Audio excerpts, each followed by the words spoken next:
펀드는 크게 분류를 하자면은, 펀드를 분류를 하자면은 자본시장법으로 싹 분류하는 것도 있고 일반 우리가 실무적으로 분류하는 방법이 있습니다. 자본시장법에서 분류하는 법적 형태에 따라서는 크게 세 가지로 분류할 수 있습니다. 크게 세 가지로. 신탁형, 그 다음에 회사형, 그 다음에 조합형. 이렇게 펀드는 크게 자본시장법은 세 가지로 분류하고 있는데요. 신탁형에는 투자, 신탁. 그래서 펀드명의 끝에 투자 신탁이라고 들어간 거 있으면 그건 신탁형이라고 볼 수가 있죠. 신탁형은 보통 3당사자 관계로 돼 있죠. 위탁자, 수탁자, 그다음에 수익자 이렇게 3당사자 관계로 해서 신탁 계약을 맺음으로써 설립되는 그런 상품이 투자 신탁. 그리고 이 끝에 신탁이란 말이 들어가니까 신탁형이라고 하고요. 그래서 우리나라 자본시장법상 신탁형에는 투자 신탁 한 가지 있고요. 회사형에는 네 가지가 있습니다. 투자 회사, 그다음에 유한회사, 투자 합자회사, 유한 책임회사. 이렇게 네 가지 종류의 회사형 집합투자기구가 있고요. 다음 조합형에는 투자 합자조합, 투자 익명조합. 이렇게 두 가지가 있습니다. 그래서 자본시장법상 공모펀드 하면은 신탁형 하나, 회사형 4개, 조합형 2개. 그래서 총 7가지의 공모형 펀드가 있다고 보시면 되겠습니다. 이것은 중요하니까 기본적인 내용이고요. 회사형이 어떤 게 있고, 조합형이 어떤 게 있고, 신탁형이 어떤 것이 있는지 이것은 꼭 좀 기억하셨으면 좋겠습니다. 다음 펀드는 이게 이제 법적으로 이제 분류한 형태고요. 실무적으로 분류하는 형태가 있죠. 실무적으로는 그 환매 여부에 따라서 크게 보면 두 가지로 나누죠. 개방형, 그다음 폐쇄형. 이 펀드에서는 이게 환매라는 표현을 쓰는데 보통 매도라고 생각하시면 되죠. 주식으로 보면은 매수한 다음에 매도하잖아요. 펀드는 매도라는 말을 쓰지 않고 청약하고, 제일 처음에 돈을 넣어서 청약한다 그러고, 그 다음에 그걸 팔 때는 환매한다고 표현하죠. 그러니까 이것은 그냥 환매는 그냥 파는 거, 펀드 샀다가 내가 파는 거라고 보시면 돼요. 근데 개방형은 어떤 거냐? 내가 언제든지 팔 수 있는 거예요. 그러니까 만기가 정해져 있지 않고 내가 오늘 사가지고 일주일 만에 팔 수도 있고, 그 다음에 2주일 만에 팔 수도 있고, 3년 동안 갖고 있다가 팔 수도 있고, 이런 게 개방형 펀드죠. 폐쇄형 펀드는 뭐예요?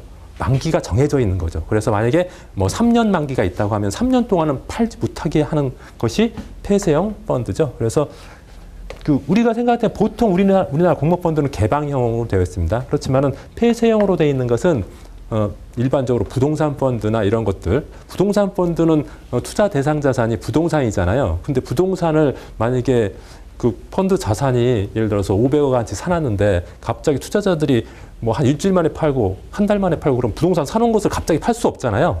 그래서 그렇게 유동성이, 매매 유동성이 그렇게 원활하지 않은 그런 투자 대상은 폐쇄형으로 많이 펀드를 만듭니다. 폐쇄형의 단점은 그러니까 내가 원하는 시점에 팔 수 없다는 것이 좀 단점이죠.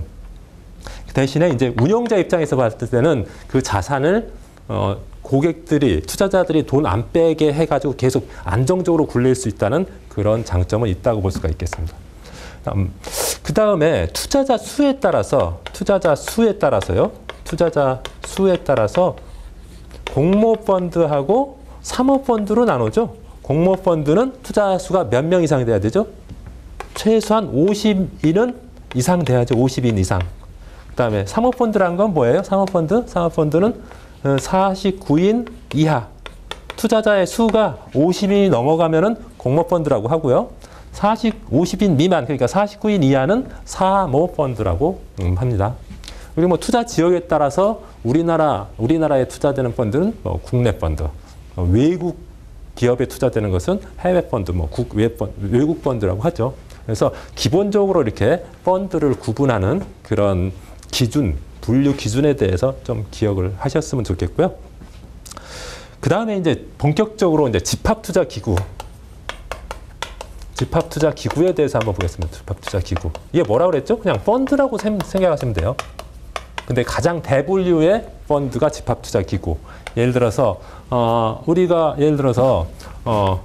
뭐 사과, 과일 중에 사과가 있을 거 아니에요. 사과에는 뭐 예를 들어서 홍옥도 있고 뭐 여러 가지 사과의 종류들이 이렇게 있잖아요. 그럼 여기에 해당되는 게 집합투자기구. 그다음 여기에 해당되는 건 뭐라 그래요? 집합투자증권.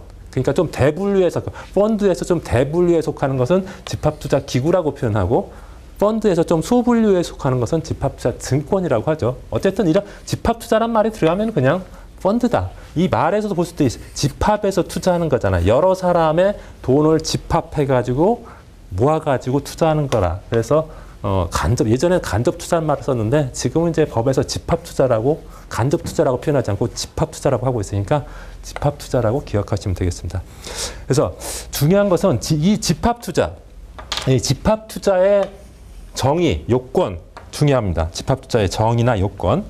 일단은 집합 투자가 되기 위해서는 첫 번째 투자자 수가 몇 명 이상이어야 돼요? 투자자가 2인 이상 돼야겠죠. 2인 이상. 한 명인 펀드는 없어요. 투자자에서 최소한 2명은 돼야 되고요. 두 번째, 집합 운영해야 돼. 집합 투자니까. 집합 운영. 다시 말하면은 여러 사람의 돈을 따로따로 운영하는 게 아니라 다 모아가지고 한꺼번에 운영하는 것이 펀드란 말이죠. 그다음 세 번째, 일상적 운용 지시가 없어야 돼.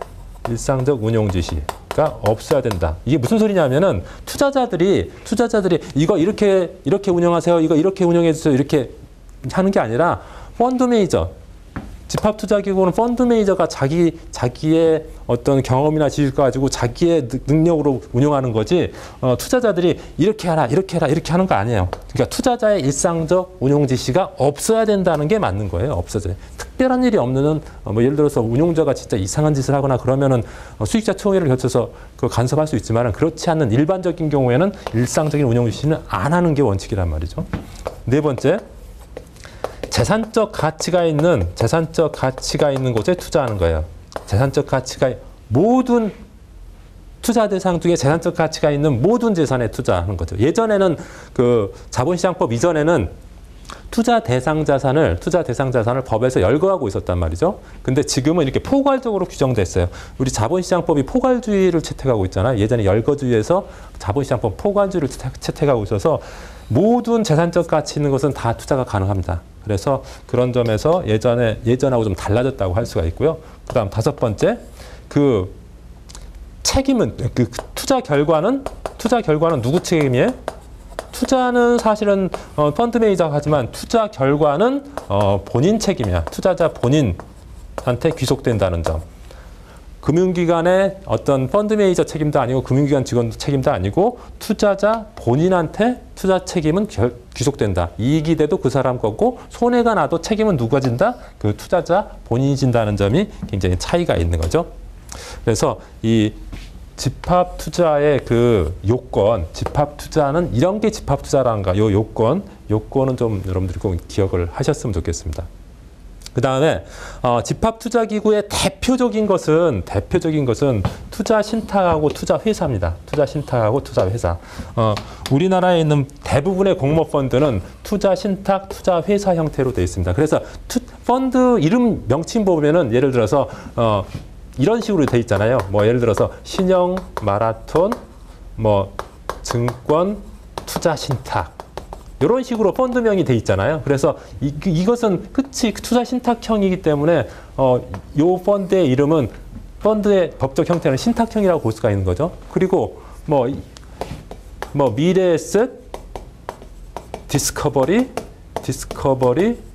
증권 투자 회사. 그래가지고 펀드명에 투자 회사로 나와 있는 것은 회사형 그 집합투자기구라고 보면 되겠죠. 그래서 근데 우리나라의 대부분의 펀드, 전부 다 100%는 아닌데 대부분의 펀드는 투자 신탁하고 투자 회사 형태로 되어 있습니다. 투자 신탁이 제일 많고요. 그 다음에 있는 게 투자 회사. 나머지는 있기는 한데 이 두 가지에 비하면 아주 미미할 정도입니다. 그래서 시험에 나올 때도 이 두 가지가 이제 제일 시험에 많이 나오죠. 나머지는 좀 개념 정도 아는 정도면 되고 투자 신탁하고 투자 회사는 좀 자세하게 아셔야 됩니다. 특히 투자 회사는 더 많이 나오고요. 그래서 투자 신탁 하고 투자 회사가 구조가 어떻게 되어 있는지, 그다음 기관은 어떤 것인지 그걸 아는 것이 중요하다고 볼 수가 있습니다. 일단은 투자 신탁은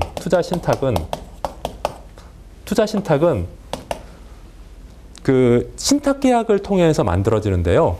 여기는 투자 신탁이라는 것은 어떻게 구조가 되어 있냐면 3당사자 구조예요. 그래서 위탁자, 그다음에 수탁자, 수익자 이렇게 3당사자로 구성되어 있습니다. 위탁자는 쉽게 표현하면 투자자죠. 고객, 투자자를 투자 신탁에서 법적 용어로는 위탁자라고 표현을 합니다. 수탁자는 위탁을 받는 사람이니까 우리 금융기관이죠. 금융기관이 되겠고, 요 수익자는 투자자, 이것도 투자자가 되죠. 그 수익을 보는 사람은 결국 위탁자하고 수익자는 같을 수도 있는데, 위탁자가 아버지고 수익자가 아들로 하게 할 수도 있습니다. 그래서 위탁자가 투자자가 아닐 수도 있어요. 실제로 투자는 아버지가 하고 수익은 아들이 먹게 하거나, 또 투자자는 예를 들어 위탁자는 남편이고 수익자는 부인으로 할 수도 있습니다. 그러니까 수익자하고 위탁자가 꼭 같지는 않은데 같은 경우가 대부분이지만 다를 수도 있다는 거. 이런 3당사자 구조로 된 게 투자 신탁입니다. 그래서 펀드 명칭에 투자 신탁이라고 나온 것은 이런 3당사자 형태로 돼 있다는 거예요. 그다음에 투자 회사는 요것은 주식 회사이니까 주주 관계로 돼 있어요. 회사, 그러니까 어떤 주식과 똑같다고 보시면, 주식하고 똑같다고 보시면 돼요. 그래서 회사에 투자하는 거야. 여기서 투자한 사람은 그러니까 그 회사에 지분 투자한 사람하고 똑같은 위치가 되는 거예요. 그래서 투자 신탁인 경우에는 수익증권을 발행한단 말이에요. 수익증권을 발행하는데, 수익증권을 발행해서 요 투자자한테 수익증권을 주는데, 투자 회사에는 주권을 발행해. 회사형이니까 주권을 발행해서 요 투자자한테 준다고요. 그래서 이 투자자는 어떤 위치가 주주의 위치에 있어요. 주주의 위치. 투자 신탁은 채권자 입장인데, 여기는 투자 회사에 투자한 사람은 그 주주의 입장이라고요. 그래서 그런 점의 차이가 있고요. 투자 회사는 주로 그 서류상회사, 페이퍼 컴퍼니 형태로 됩니다. 페이퍼 컴퍼니 형태로 만들어져 있어서요. 이 투자 회사 일을 위탁해서 할 수 있는 사람들을 대신하게 하고 있어요. 그래서 여기는 뭐 이렇게 영업점이나 이런 것도 없고요. 뭐 상시적인 직원이 있을 수 없어요. 그래서 모든 일을 어디서 해서 위탁시켜서 합니다. 위탁시켜서. 그런 차이가 있다는 점 좀 기억하시고요. 투자 신탁의 대표적인 기관으로는 수익자총회라는 게 있습니다. 수익자총회는 이제 중요한 일들이 있으면은 수익자가 중요한 일들이 있으면 그거에 대해서 결정을 해야 될 거 아니에요. 그래서 수익자총회 요게 이제 대표적인 그 투자 신탁의 기관입니다. 수익자총회가. 수익자총회는 아주 중요한 결정을 해요. 근데 이 수익자총회에서 결의하는 사항들이 또 시험에 잘 나와요. 어떤 사항을 결의하겠어요? 기본적으로 수익자들한테 불리한 사항, 요거 결의해야 되겠죠? 불리한 사항은 어떤 것들이 있을까요? 수익자한테 불리한 사항. 수수료나 보수를 인상하는 거. 지금 요 펀드의 수수료가 예를 들어서 1.5%인데 2%를 올린다 이거야. 예를 들어서 수수료를. 그럼 이건 이 수익자들한테 불리하니까 반드시 수익자총회의 결의를 받아야지 가능한. 결의해가지고 찬성 안 하면 못 한다는 거죠. 불리한 상황. 그런 수수료 보수 인상하는 거. 인하하는 것은 안 해도 되겠죠? 그 다음에 환매했을 때 환매 대금을 늦게 주는 거, 환매 대금 기일을 연장시키는 거. 보통 법적으로 15일 이내에 주게 돼 있어요. 환매 대금은 내가 보통 실제 실무에서는 보통 3, 4일 후에 주는데 그 법적으로 한도는 15일까지는 줘야 돼. 최소한 원칙적으로. 근데 예를 들어서 뭐 한 달 후에 준다. 이렇게 늦추는 것은 이 수익자한테 불리한 거죠. 이런 것들은 반드시 수익자총회에 거쳐야 됩니다. 또 개방형 펀드를 폐쇄형으로 바꾸는 거. 예를 들어 개방형 펀드는 언제든지 내가 팔고 싶을 때 파니까 돈을 빨리 회수할 수 있죠. 그러니까 수익자한테 유리해. 근데 그런 것을 폐쇄형으로 바꾼다는 것은 내가 아무 때나 환매하지 못하게 만드는 거잖아요. 제한하는 거잖아요. 수익자의 어떤 권리를. 불리하게 하는 거니까 반드시 수익자 총회의 결의를 반드시 받아야 돼요. 이런 것들이 수익자 총액 결의 사항이고 또 중대한 변경이 있는 경우 요것도 수익자한테 굉장히 영향을 미칠 수 있겠죠. 첫 번째, 집합투자업자 변경하는 거. 집합투자업자가 누구예요? 집합투자업자는 집합투자를 하는 그 회사예요. 집합투자를 운용하는 회사. 그러면 일반적으로 우리는 책에서는 집합투자업자라고 하지만 집합투자업자는 펀드를 운영하는 회사가 집합투자업자예요. 집합투자업자가 변경되는 거. 이런 거 굉장히 중대하잖아요. 그런 것들.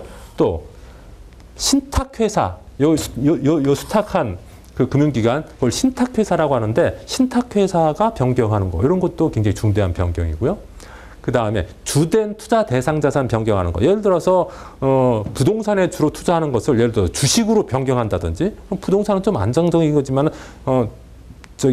주식 같은 경우 굉장히 위험한 자산이 될 수도 있잖아요. 그런 거라든지 그런 또 그 투자의 한도, 주된 투자의 한도를 변경한다든지 이런 것들은 굉장히 중대한 변경이라고요. 이런 중대한 변경이라 수익자한테 불리한 사항은 누구의 결의를 받아야 된다? 수익자 총의 결의를 받아야 된다는 거. 중요한 사항이고요.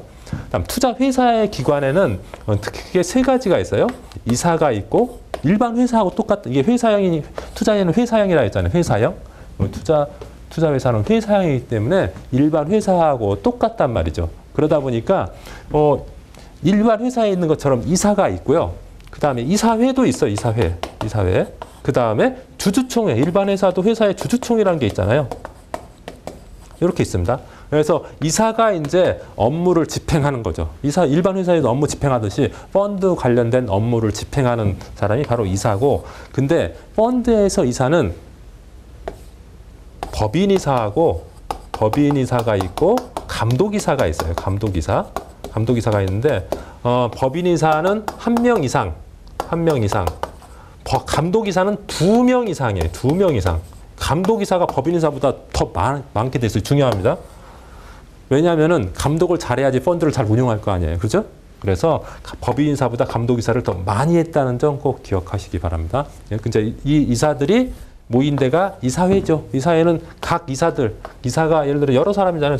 최소한 3명은 되잖아요. 각 이사들이 소집해서 과반수 참석해서 과반수 찬성하는 걸로 이제 출석 과반수 찬성으로 이제 의결하게 되는데 이제 대부분의 일은 또 여기서 모여서 중요한 것을 하게 되겠죠. 그다음에 주주총회는 이제 중대한 사건은 이사회에서 하면은 이사회에서 결정하기에는 조금 부담스러울 만큼 중대한 것들은 주주총회에서 결정하는데 주주총회 결의사항은 요 수익자 총회 결의사항하고 똑같아요. 그 투자자한테 불리한 사항, 중대한 변경에 대해서 주주총회에서 결의합니다. 그래서 책에는 이 부분이 안 나왔는데 실제로 주주총회가 있습니다. 그래서 어쨌든 책에는 요 2가지만 나왔거든요. 근데 왜 얘기 안 나왔냐면은 투자회사의 주주총회는 수익자 총회하고 사실 결의 내용이 똑같기 때문에 중복되니까 안 나온 겁니다. 그래서 오늘 배울 부분은 이제 이런 내용들이 굉장히 중요한 부분들입니다.